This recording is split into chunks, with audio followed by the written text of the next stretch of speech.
This podcast is brought to you by the Washington State Department of Health. As we continue to listen, learn, and grow, we are amplifying Black voices and perspectives in an effort to start a new COVID-19 vaccine conversation. We're sharing stories intended to help us navigate this unprecedented time together and to co-create solutions in support of the Black community. Hear these stories at weconsiderwa.org. Wenatchee is gorgeous in the spring with its lush green rolling hills, abundant wildflowers everywhere, and the views of the Columbia River. The local food scene offers an abundant selection of authentic international cuisines featuring the unique farm-fresh ingredients of the region. Wenatchee is also home to award-winning wines, handcrafted hard ciders, and a talented handful of local brewers producing fine craft beers. Visit Wenatchee, the heart of Washington State.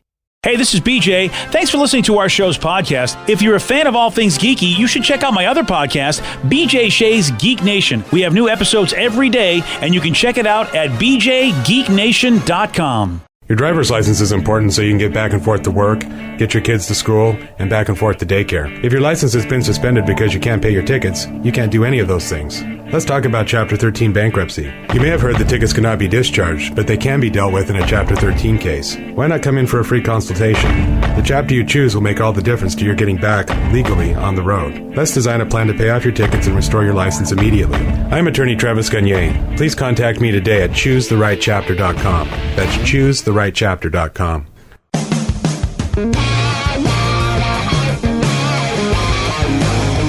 99.9 KISW, the Rock of Seattle. There's a YouTube account for a guy named Jonathan Bastos, and he performs music with his feet. Because and the reason is he doesn't have any arms, so the only way so his feet are the only way he can try to do stuff like this. Dude, I know a couple people. I have a buddy of mine that has like some issues with one of his hands, so he's not able to use it properly. So he plays instruments like a bass guitar, and he can do it with his feet, and it's just like, man, it's incredible what you can do when some would think, oh, you're limited and you're held back, but that's just up to you to decide that, and if you have the will, you can figure it out. It just blows my mind, though. Yeah, this guy's going to blow your mind because in this clip he performs one of my favorite songs, "Sweet Child of Mine," and he does it with his feet.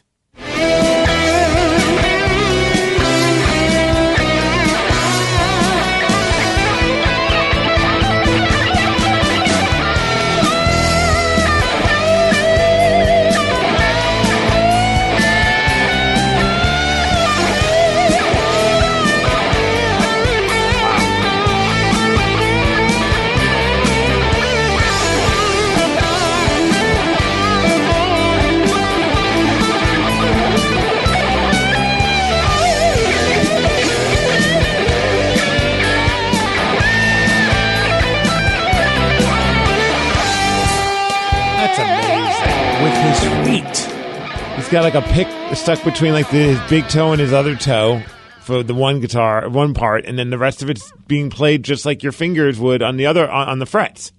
Guys, I've been playing guitar for the better part of my life, and I will tell you that I will never be able to do that with two working hands. So. Right? Dude, like that part where towards the end where he's just really laying it down, and Slash shared it on his Twitter page, which I thought was really freaking cool, that Slash saw it and then decided to share it with the world.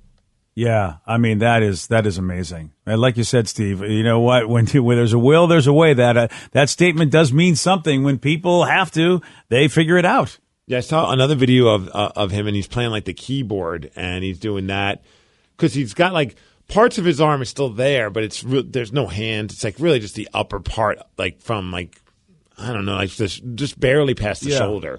Really, and he's just killing it on the keyboards as well. Wow. And he's able, I'm seeing the video of this. His nose and his chin.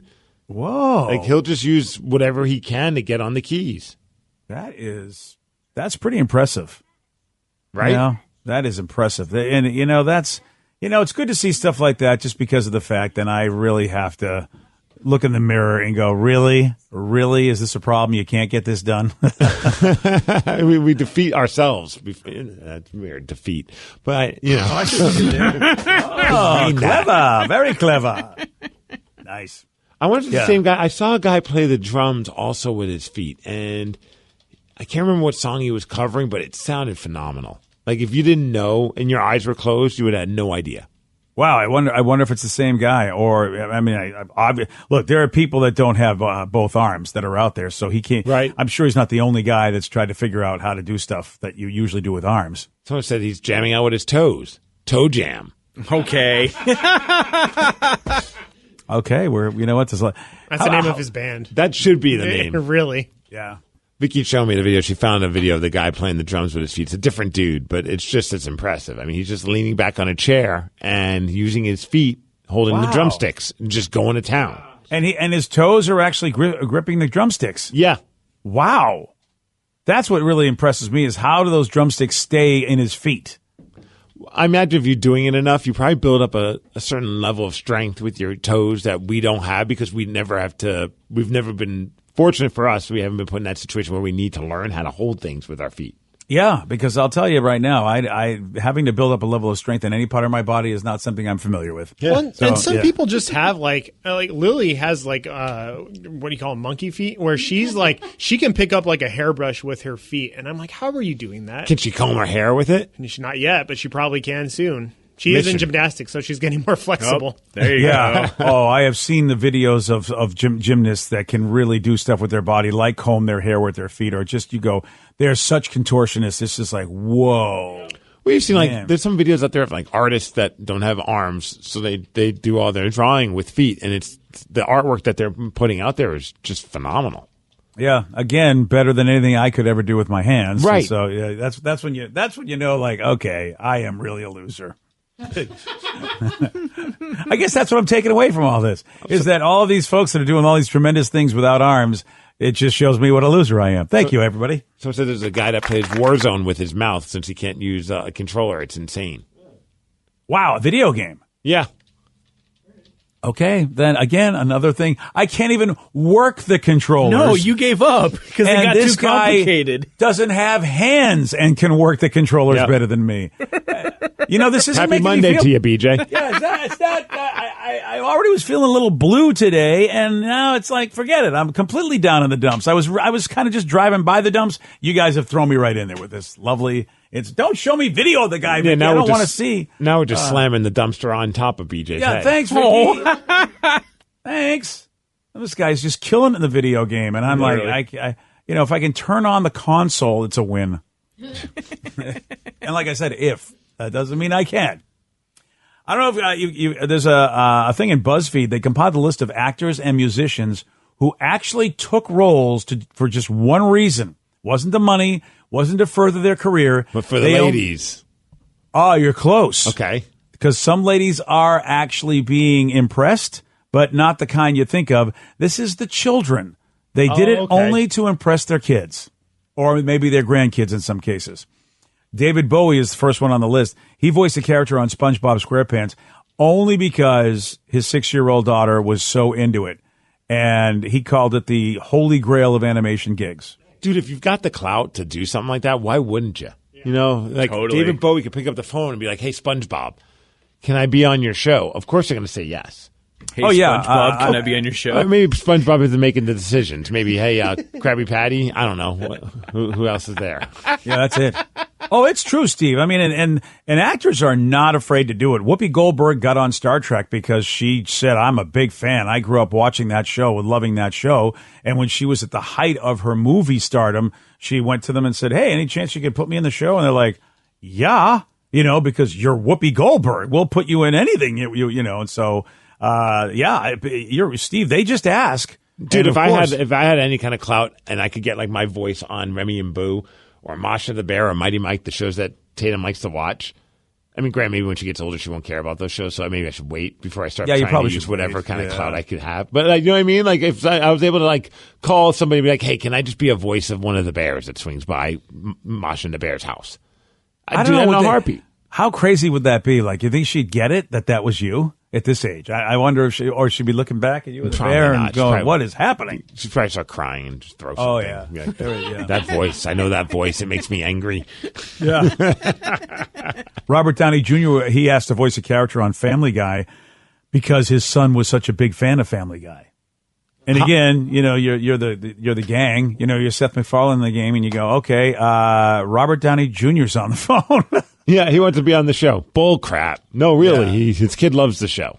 Yeah, that's cool.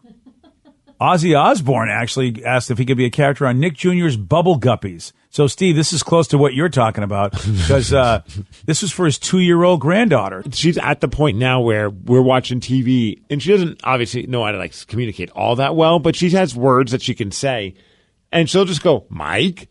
And I know that she wants to watch Mighty Mike. And so we started watching Mighty Mike for about 40 minutes or an hour, and then all of a sudden she just starts going, boo. And I'm like, oh my gosh, I'm back to being a kid, being a channel changer for my dad. Wow. I'm now the channel changer for my daughter, and she's not even old enough to formulate a sentence, but she just says boo, and I'm like, oh, you want to watch Remy and Boo? Okay. And I put it on, and once the intro music starts, she starts snapping and bouncing and looking at me like, yep. Got you after my finger. She's discovered. She's like, I finally trained this monkey. This is fantastic, man. That's fantastic. And this dummy here is following suit. I'm like, at least it's adorable. Yeah, at least you know your place. Yeah. Oh, Steve, this is the beginning of the wrapped around the finger, and Danny and I know exactly what's going on. We're not going to fault you for this. We understand the procedure completely. Yeah. It's like, Boo, you want Boo? Okay, we'll watch Boo for the billionth time. Same episode I've seen 30 trillion times. Yeah. Well, along these same lines, for me now, it's Lily requests the Kermit voice anytime I'm with her. And it's I noticed that on your Facebook. Yeah. Oh, and it's every time. Like she was hanging out with her cousins last weekend, and she's like, "Guys, my dad can talk like Kermit. Watch, Dad, do Kermit." And I was like, "Heidi, over there. Oh, good job. Thank you." Okay, I'm glad that's what you did, because sometimes do Kermit, I'd be like, I don't want to see what's going to happen here. Well, his daughter requested it, not his come on, girlfriend. man. His girlfriend's a whole different thing. Oh, that's right, because I do understand he gets that request just from different people. Don't kink shame him. So, for you Harry Potter fans out there, which would be Steve's wife, and of course Danny and myself, I didn't know this, Danny. Richard Harris, who I do believe was the first Dumbledore, because I think Michael Gambon was the one that succeeded him when Richard Harris passed away. But he was Gambon. I think that's Michael Gambon. Okay, I was just that's like an Urban Dictionary thing with next to Gilf. It's Gambon. So far, you're getting that one up. Hey. Richard Harris is really, really prestigious actor, British style. But I thought, well, you know what? A lot of really good Brit actors were in those movies. But Richard Harris only did it because he was Dumbledore, Steve, your man. He did it because he was threatened by his granddaughter that she'd never speak to him again if he didn't play the role. Oh, that's funny. That sounds wow. Right. No pressure. So she must have been a huge book fan and just thought, oh my God, you have a chance to be in the movie about the books I love? Well, yeah, you're going to do it, Grandpops. And how about if you're the casting director and you're just like, let's just see. I'm sure he's going to say no. And then he says yes. You're like, how? And then you find out that's the reason why. Yeah, Kate Winslet was in the movie. She played the villain in Divergent, which a lot of you folks probably didn't see, but I did. And I actually didn't. I didn't mind the movies. I mean, I know people didn't like them, but I thought they were okay at least. That's not a resounding endorsement, by the way, from me. She did it because her 12-year-old daughter was a fan of the books, I guess. Someone said, didn't The Rock do Moana for his daughters and the fat paycheck? I'd imagine all these actors got a pretty decent paycheck regardless. But yeah, I wouldn't be surprised if that's why The Rock did it. I don't know if he did it for his daughter. I think he did it to impress his daughter, but I'm not too sure she asked him to. No, I don't think she was old enough because I think she's still kind of young. But I know that there's fun videos of him watching the movie with her. Yes. And I don't think she has any idea that it was her father that was playing the role of Maui. Wow. So Michael Sheen was in the Twilight movies, and we've known him from other stuff, actually. He was in Good Omens on Amazon, and he was also in that sex Showtime show, which Masters and Johnson, I think. Michael Sheen's a really good actor. But I always thought, wow, it's weird he was in this Twilight franchise. And it turns out it wasn't so weird after all. His 10-year-old daughter loved the books, which, by the way, that's interesting. She was reading the books, and she squealed when he landed the role. So he was motivated knowing how much she loved the books. He's like, all right, I'll do this vampire thing. Which, I don't think he would have. But I mean, is anybody going to give any of these actors a hard time for doing any of these roles? I think once you, especially when you hear the reason why, you're just like, well, how am I going to just got a hard time because he wants to make his child happy? How dare you? Well, compromise your art for your family. There's one dude, though, can thank his son because I didn't know who he was until he did these movies. and that is Viggo Mortensen, who was in Lord of the Rings.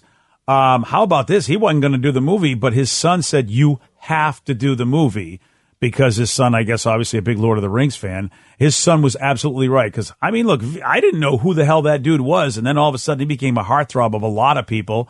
And he started getting other roles because of him playing Aragorn in Lord of the Rings, which was a really powerful. And he, of course, was the hero character of that whole that whole trilogy. So, and then he fired his agent and hired his son as his agent. Sometimes that's what you got to do, no doubt. But there were some people that made bad choices. Like Raul Julia did Street Fighter, which I don't think even people remember that movie. It was a terrible movie, but I mean, he did it for a good reason, for his kiddos. Yeah, because his kid loved the video game. But sometimes, you go, because look, a lot of people do that. They go, wow, these video game movies or these superhero movies, I think I should get in one. And then you go, oh, but you got in that one. Basically, oh my gosh, I had to look it up because I couldn't remember that was that Jean-Claude Van Damme movie. Yes. That was terrible. It was really, really bad. Yeah. And it was literally Raul Julia's last movie because he was actually battling cancer while he was doing the movie. And he was just doing it for his kids so they would have a movie that they would really enjoy. Which came first? Because Street Fighter and Mortal Kombat were always in competition with each other. You got your Street Fighter fans and you got your Mortal Kombat fans. And sometimes it's like Star Trek and Star Wars. Sometimes they don't like that. They get mad and you go, you know what? But, Street Fighter's better. And they go, no, Mortal Kombat's better. And then sometimes you get the weirdo like me that's the Double Dragon fan. It's like, no. Oh, right. I forgot about those. I'm all about Sega Genesis, baby. BJ and Migs, mornings on The Rock, 99.9 KISW. This podcast is brought to you by the Washington State Department of Health. As we continue to listen, learn, and grow, we are amplifying Black voices and perspectives in an effort to start a new COVID-19 vaccine conversation. We're sharing stories intended to help us navigate this unprecedented time together and to co-create solutions in support of the Black community. Hear these stories at weconsiderwa.org. Wenatchee is gorgeous in the spring with its lush green rolling hills, abundant wildflowers everywhere, and the views of the Columbia River. The local food scene offers an abundant selection of authentic international cuisines featuring the unique farm-fresh ingredients of the region. Wenatchee is also home to award-winning wines, handcrafted hard ciders, and a talented handful of local brewers producing fine craft beers. Visit Wenatchee, the heart of Washington State. New on Curiosity Stream, the Arctic, frigid, desolate, unforgiving. And without canine companions, early humans never stood a chance. Discover how man and dog learned to thrive together where neither could survive alone in Ice Dogs. Plus, why would a Nazi major be protecting and saving Jews? Against orders, against time, the SS major that sheltered and saved thousands of Jews. It's the good Nazi. Watch now on Curiosity Stream. Annual plans are $20, just $1.67 a month. Visit curiositystream.com. $20 million, $19 million, $6 million. These are all awards recovered for clients of Phillips Law Firm. To win big, you have to fight big. And Phillips Law has been fighting the too big to fail insurance industry for decades. Not every case will have a multi-million-dollar outcome, but Phillips Law will fight just as hard to recover the outcome you deserve. If you or a loved one has been injured in a car accident or on the job, call or click today at 1-800-JUSTICE or visit justiceforyou.com.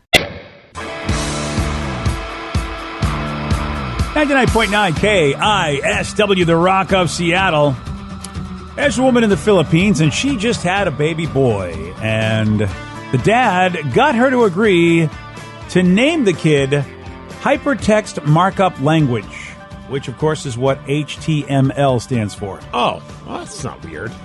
No, not at all. I mean, his nickname would be Hype. What's up? It's Hype. Yeah. Oh, What's that's up, actually Hype? cool, yeah. He's a web developer, loves his job, so that's one of the reasons that they did it.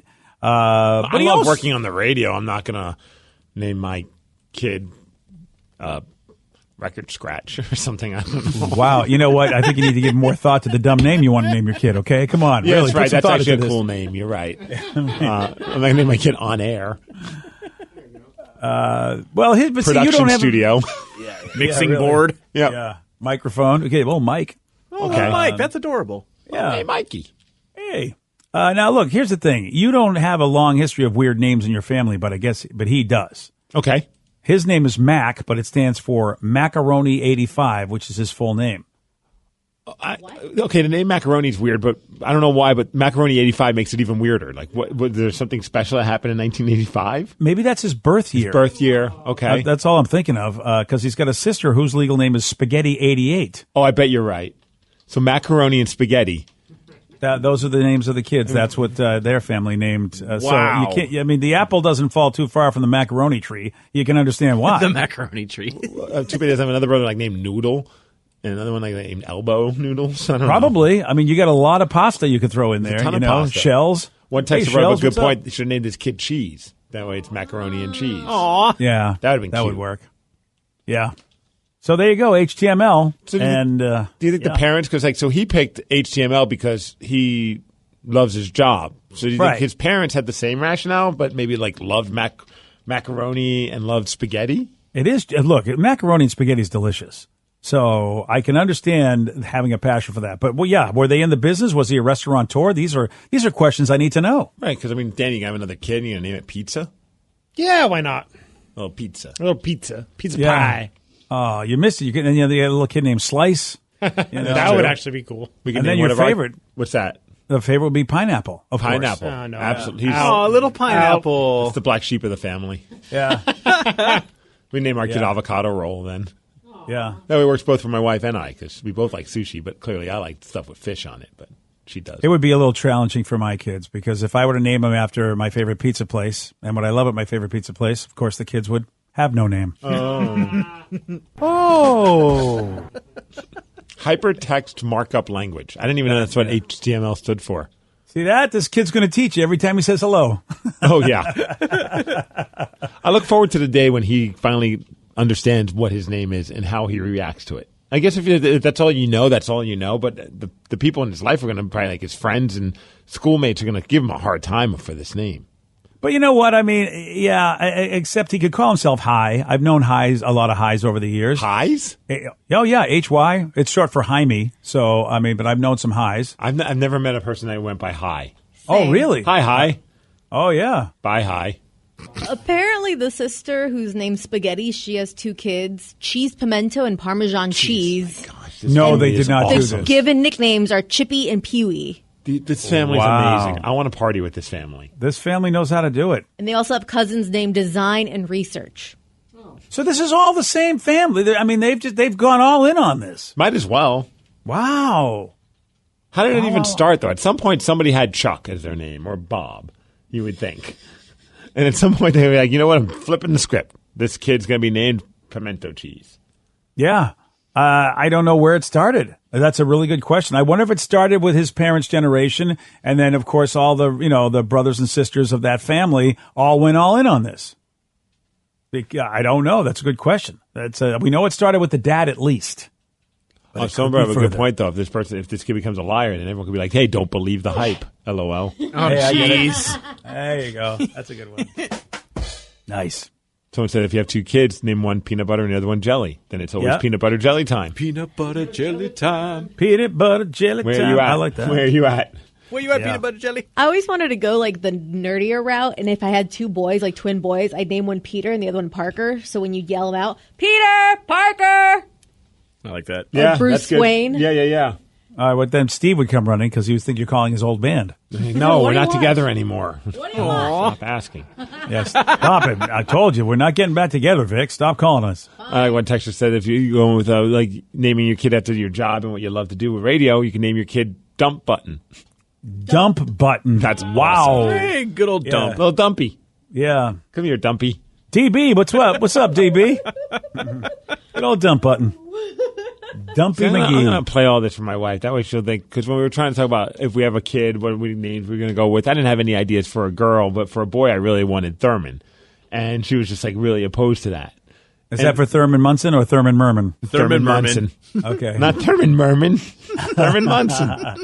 That's the problem. The only people who know Thurman are the kid from Bad Santa. And Yeah. that's just not a label you want to throw on the poor bastard. Kind of screwed up the Thurman name, didn't he? Sure did. Yeah, I was surely thinking did. Uma Thurman. So Uma there you go. Thurman. Oh, we're back. Okay, All that's right. a positive. Then we can name if we had a boy and a girl, one Uma and the other one Thurman. Yeah. Oh, that would have been great. She'd probably retweet it. It'd be worth it just for that, right? Get a couple She of social probably would media retweet. likes. She would retweet it and probably look very disturbed while you were doing it. But she would probably do that. She's like, what's wrong with this guy? He named his daughter and son after me. Yeah, she has a song named after her too. It's the Fall Out Boy song. So at that point, or the lyrics at least, at that point, she'd be like, oh, maybe they're just a big Fall Out Boy fan. But how would you feel? Like, I mean, would it make you? Would you feel honored or weirded out if someone like was such a fan of you that they decided that they're naming their kids? They have twins, boy and a girl. Boy's named Danny. Girl's name is V. I mean, is it more weird than macaroni and spaghetti? No, I'm not saying weird for the person. I'm just saying weird for the celebrity or like the person that is the target of this tribute. I mean, I don't know if that's just like, wow, that's cool, but kind of weird if you're naming your kids after me. I would say you're like right, first Steve. and last name. I'm not saying like first name, whatever, but like if you like made it a point so that your two kids are the full name of a celebrity, that would be weird.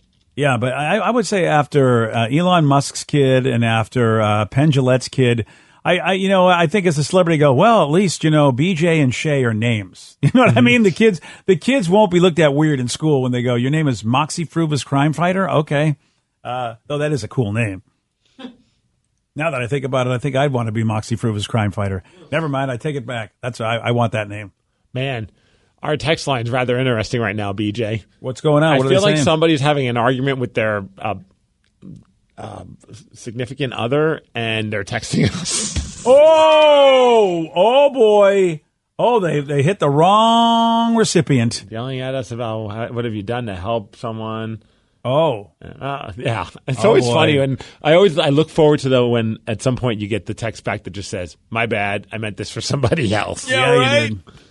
I think you should reply back and say everything you've done for that someone. You would think they know that they're getting like the automated text response back that says, hey, thanks for texting the show. There's that automatic thing. Oh, yeah. Now they're embarrassed. If they got that back, now they're really embarrassed because they know they sent it to us. Because I feel like almost every morning we do get like a, off to work, baby, love you. And then I always write, love you too. Because I'm like, I don't want to leave them hanging. Yeah, but of course. They want to know. This one be like, should we fight back with them? Like, yeah. What have you done for your little brother? You know what? I did A, B, and C. Come up with some really elaborate things you've done. Like I painted the kitchen just 5 minutes ago. What have you done? I reinstalled all the toilets. You're just a disrespectful bitch, I tell you. Oh, whoa. Hey, Steve. What? Say, you know what? When I get home, I'm going to cut your foot off. That's a good one. That's the one. P.S. Love you. Yeah. We got a woman on TikTok who's going viral after showing people how to get butter on all of your movie theater popcorn, not just the top layer. What?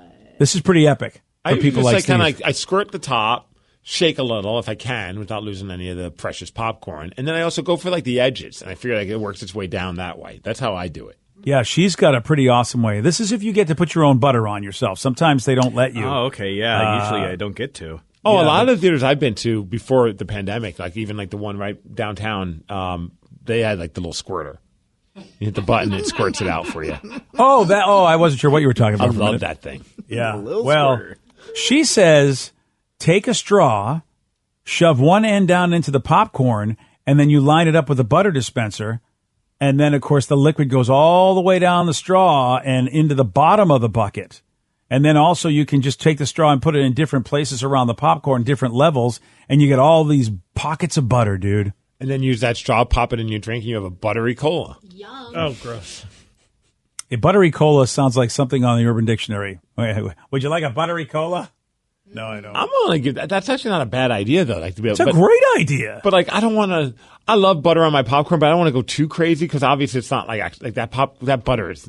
I can't imagine like the healthiest thing to add to already an unhealthy tub of popcorn. Wait. Are you actually thinking health and popcorn at the movie theater? I'm thinking moderate health. I know that I'm going off the deep end, but how far off the deep end do I really want to go? Oh, you got to go all the way, brother. And put a straw on my popcorn and just cake the bottom of my bucket with butter? I feel like you should just go one step further and get an extra cup, fill that with butter oil, and drink it. Oh, I thought you could say extra cup filled with butter, and then during the movie, just kind of pour a little bit in. Okay, that's what I was thinking. I mean, no, Vicky's taking out the middleman. Yeah. Butter chugger. Butter chugger. That was her nickname in high school, oddly enough. Yes, it was. Don't Urban Dictionary that. But you could even I remember when I was like, I love popcorn and butter on it so much. Like when they had the butter on the other side of the fence, when the cashier would do it, you'd be like, hey, can you layer the popcorn, the butter in there? Yeah. And so they'd fill up like halfway. Then do a little bit of the butter swirl, and then fill up the rest of the popcorn. That's right. Now you straw it in there. Dude, these food hack things, man. Like yesterday we came across one that was like blew my mind. So somebody on video like posted like, you know how like when you open up an avocado and you have to take a knife and you just like kind of stab the pit and then you pull it out that way? Mm-hmm.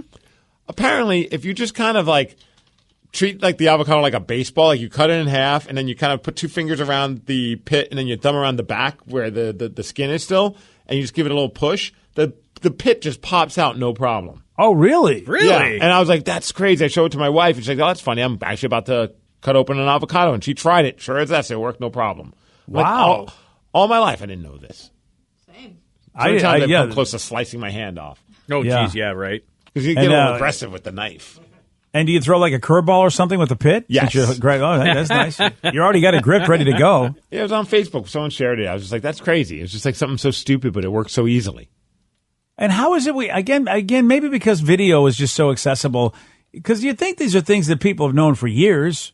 Right. Who's been keeping this from us? And why do they suck? Today's podcast was brought to you by Travis Gagne, bankruptcy attorney. He's here right now and has agreed to answer more of your questions about bankruptcy.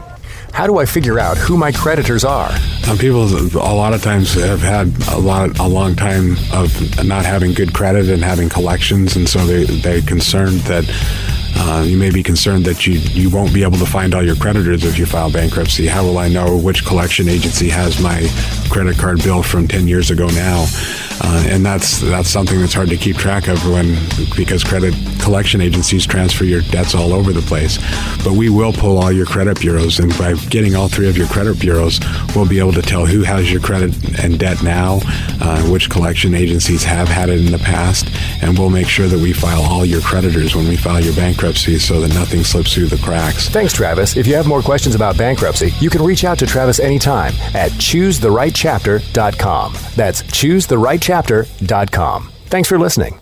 This podcast is brought to you by the Washington State Department of Health. As we continue to listen, learn, and grow, we are amplifying Black voices and perspectives in an effort to start a new COVID-19 vaccine conversation. We're sharing stories intended to help us navigate this unprecedented time together and to co-create solutions in support of the Black community. Hear these stories at weconsiderwa.org. Wenatchee is gorgeous in the spring with its lush green rolling hills, abundant wildflowers everywhere, and the views of the Columbia River. The local food scene offers an abundant selection of authentic international cuisines featuring the unique farm-fresh ingredients of the region. Wenatchee is also home to award-winning wines, handcrafted hard ciders, and a talented handful of local brewers producing fine craft beers. Visit Wenatchee, the heart of Washington State. New on Curiosity Stream. Are we close to building machines that are almost human? And can new technology give us superpowers? Find out on Super Sapiens. And in 1919, a British composer wrote the longest and most complex symphony in history. Conductors tried to perform it, but failed, declaring it cursed. Now a group of musicians will attempt the impossible, if they dare, on Curse of the Gothic Symphony. Watch now on Curiosity Stream. Annual plans are $20, just $1.67 a month. Visit curiositystream.com.